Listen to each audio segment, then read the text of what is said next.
Non capisco perché nessuno, e ripeto nessuno, ha fatto caso a un piccolo dettaglio. Tutte le vetture soffrono di porpoising o porpoising. Chi non sa cosa sia, rimaniamo per un secondo con la definizione base che prevede questo movimento in pieno rettilineo, che potete capire non è consono a una vettura di Formula 1. Poi lo spiegherò per bene. Tutte le vetture soffrono di porpoising, tranne una vettura, la McLaren. Punto numero 1. Perché ci sono così pochi articoli online a riguardo? Ci salva sempre le chiappe motorsport.com, perché altrimenti... E punto numero 2. Ma quanto mi fa schiattare dalle risate il fatto che neanche McLaren sapeva spiegare all'inizio il motivo di ciò. Assurdo, io mi immagino gli uomini McLaren che tipo nei box si chiedono perché tutti hanno questo problema e noi no. Cose che ovviamente succedono. Aggiungo però che io non sapevo di ciò, non sapevo di questa notizia. Solo che tra la notizia di Mazepin che è stato fatto fuori e tra l'altro ci ho realizzato un video, qualora ve lo siete persi andatevelo a recuperare, lo trovate in alto qui, e la vittoria in MotoGP di Enea Bastianini che ci ha fatto letteralmente emozionare, esplodere di gioia, un po' ce la siamo persa. È passata in secondo piano. Scoperto tra l'altro per caso, perché io in realtà stavo cercando argomentazioni riguardando le sospensioni attive, in quanto George Russell avrebbe proposto come soluzione al porpoising l'utilizzo di quest'ultime. E facendo le mie ricerche ho trovato le parole di James Key e della McLaren. E insomma, dato che è inerente al video di cui parlerò oggi, direi che forse è meglio approfondirlo. Perché è sui dettagli che si fa la differenza in Formula 1, tralasciarli non mi sembra il caso. Ovviamente però ragazzi, neanche a dirvelo, qualora reputaste questo video valido, valutate anche l'opzione di iscrivervi.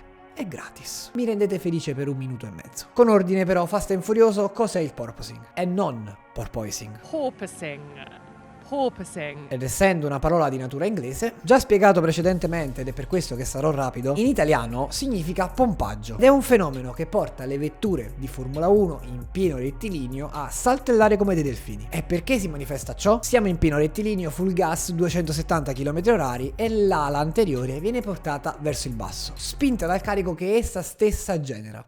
Quindi tende ad andare verso il basso. Man mano che scende costringe l'aria a passare sul fondo della vettura in uno spazio sempre più piccolo, fino ad arrivare a un momento di stallo che porta la vettura a risalire, poiché è troppo bassa. In breve è un gioco di pressioni, ma ne ho parlato più approfonditamente in questo video qua. Mentre Alfa Romeo ha accusato fin troppo il fenomeno a tal punto che potrebbe non avere una soluzione valida per i test in Bahrain, la McLaren non ha mai accusato questo problema, salvo portando alcune soluzioni che addirittura portavano a innescarlo, cioè per farvi capire. E volete sapere il segreto tanto acclamato che non ha portato al fenomeno del porpoising in casa McLaren? Si chiama fattore culo. Una componente spesso trascurata ma assolutamente importante, se non fondamentale nella Formula 1. E non lo dico io, Tonio, l'ultimo dei che non ne capisce niente di Formula 1, ma ce lo comunica James Key, Executive Technical Director della McLaren. Essenzialmente il giovincello ci dice che il porpoising è difficile da vedere nel simulatore, da prevedere nel simulatore, che se questo fenomeno non si è presentata sulla McLaren è semplicemente per pura fortuna, perché pressione del telaio, pressione dei pneumatici hanno annullato questo effetto. Ecco, essere così vago come ha fatto il tecnico McLaren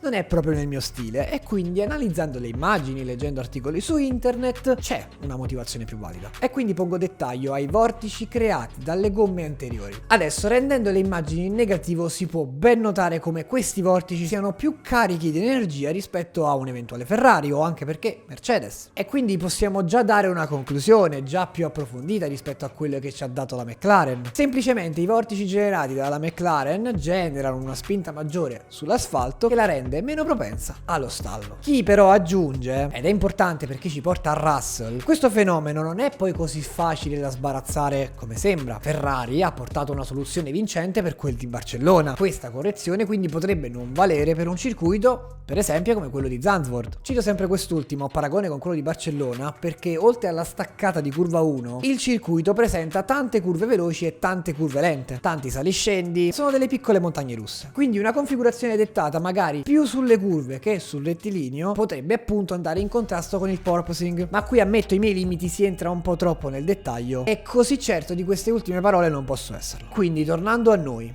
qual è la soluzione? Russell, che non è l'ultimo scemo del circus, suggerisce una soluzione semplice, relativamente semplice ma che sicuramente funziona, ossia la reintroduzione delle sospensioni attive. Le sospensioni attive sono delle sospensioni regolate elettronicamente e sono strettamente connessi alla stabilità aerodinamica. Cosa comporta? Un'ottimizzazione assurda che porterebbe a compensare tutti gli squilibri della vettura e anche un aumento di velocità. Chi sviluppa meglio ciò ne guadagna anche in velocità. Le sospensioni attive però in realtà sarebbero una soluzione già sperimentata nella Formula 1. Infatti la Williams del 92 e la Williams del 93 portò a casa i campionati asfaltando tutti. Mansell, quando non si ritirava, e il ritiro 20 anni fa era molto più comune rispetto a oggi, faceva primo. Se gli andava proprio male faceva secondo, infatti quella non l'ha fatta 3 volte secondo. Campionato dominato, 100 punti e passa contro i 50 del secondo. L'anno dopo ci fu Prost e anche lì furono batoste pesanti. La soluzione fu bannata e poteva essere ripresa nel 2014, ma non accadde ciò, poiché